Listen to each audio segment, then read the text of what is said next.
Alors, pourquoi c'est si dur de changer? Peut-être que vous avez déjà commencé une thérapie ou simplement que vous êtes lancé dans un nouveau projet ou que vous avez pris conscience de quelque chose qui ne va pas chez vous ou dans votre vie ou dans vos relations et que vous savez pertinemment qu'il faudra que ça change.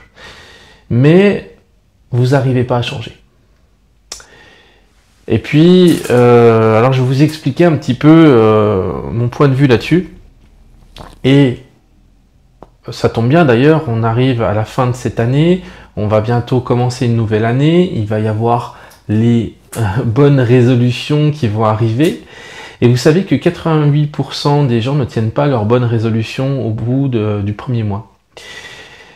Parce que c'est vraiment difficile de changer. Mais qu'est-ce qui fait qu'on n'arrive pas à changer du coup? Il y a deux choses.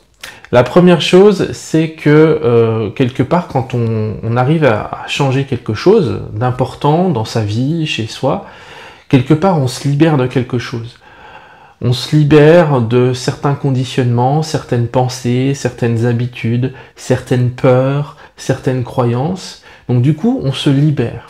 Et le fait de se libérer, en fait, la liberté, ça fait peur. C'est ça qui fait peur. C'est la liberté qui fait peur. Parce que quand je deviens...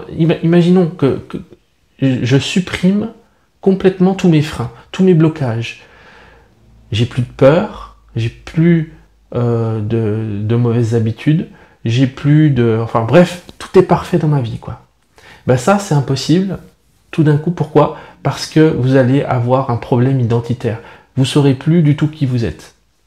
Si je me libère complètement de mes peurs, de mes doutes, de tout ça, si je me libère de tout ça tout d'un coup, je ne sais plus du tout qui je suis.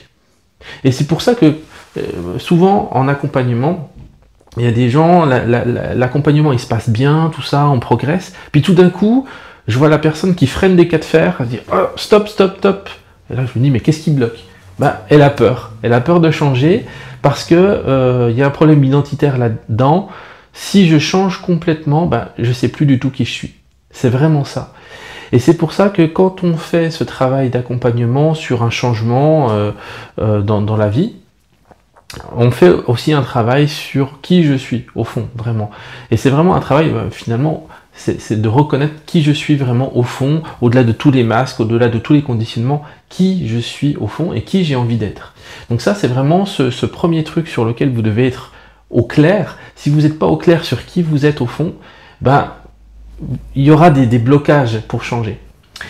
Et puis la deuxième difficulté pour le changement, c'est que tout grand changement passe nécessairement par une phase inconfortable où il va forcément y avoir de la casse, entre guillemets. C'est-à-dire qu'on ne peut pas construire quelque chose de totalement nouveau sans déconstruire quelque chose. Il faut vraiment passer par cette étape-là. Et qu'est-ce qui se passe? Déjà, en soi, c'est inconfortable, on passe par des périodes de crise, mais on sait que derrière cet inconfort, il y a quelque chose de beaucoup plus sympa et beaucoup plus durable. Donc ça vaut le coup. Mais souvent, on a peur de changer par rapport à ce que ça va faire chez les autres. Moi, j'ai l'exemple d'une personne que j'ai en suivi et qui s'est complètement émancipée de son mari. Elle était soumise depuis 10 ans. Et le truc, c'est que elle n'avait pas le soutien de son mari, bien sûr. Elle allait mal dans sa vie, elle était malheureuse, mais elle n'avait pas le soutien pour changer, simplement parce que son mari, lui, s'en accommodait très bien. Ça lui allait très bien d'avoir une femme soumise qui fait la popote. Enfin, lui, il allait bien, le mari. Hein.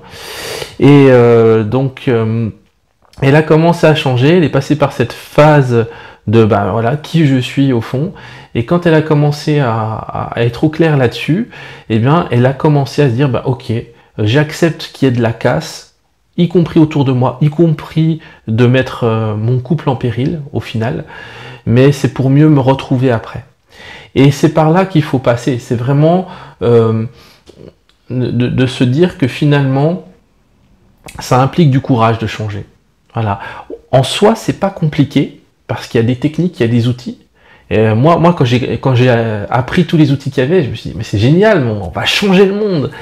Et j'y crois toujours, hein, je suis un peu idéaliste, mais tout le monde n'est pas prêt à changer. Parce que il faut être prêt à ce qu'il y ait de la casse, à ce que ça perturbe les gens autour de soi.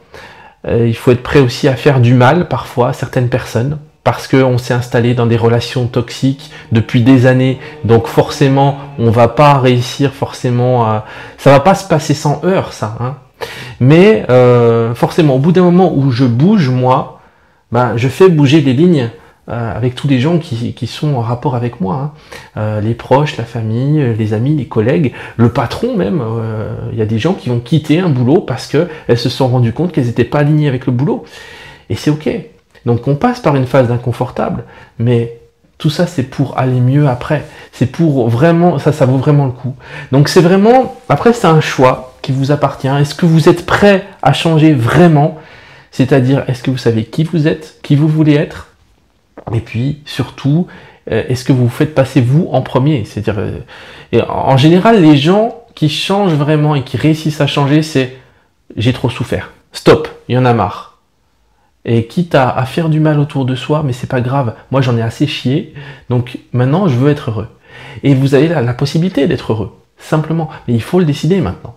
Il faut décider d'être heureux, et à partir du moment où vous avez décidé, ben voilà, vous assumez les conséquences. Je fais du mal autour de moi, mais c'est pour me libérer. Et pour se libérer d'une relation toxique, c'est la même chose, hein. Pourquoi on n'arrive pas à sortir d'une relation toxique? Ben parce que y a le confort quelque part. Il y a le confort de dire, ben je sais qui je suis la victime, je suis la victime dans cette relation toxique. Et ouais. Mais on peut changer tout ça. Et ça implique du courage. Voilà, donc c'est votre choix, ça vous appartient de changer ou de ne pas changer, de prendre votre liberté. Moi, je vous encourage de tout mon cœur à faire le choix de la liberté, à faire le choix, à miser sur vous, à faire le pari de vous-même. Et voilà, et vous verrez que y a plein de belles choses que l'avenir vous réserve.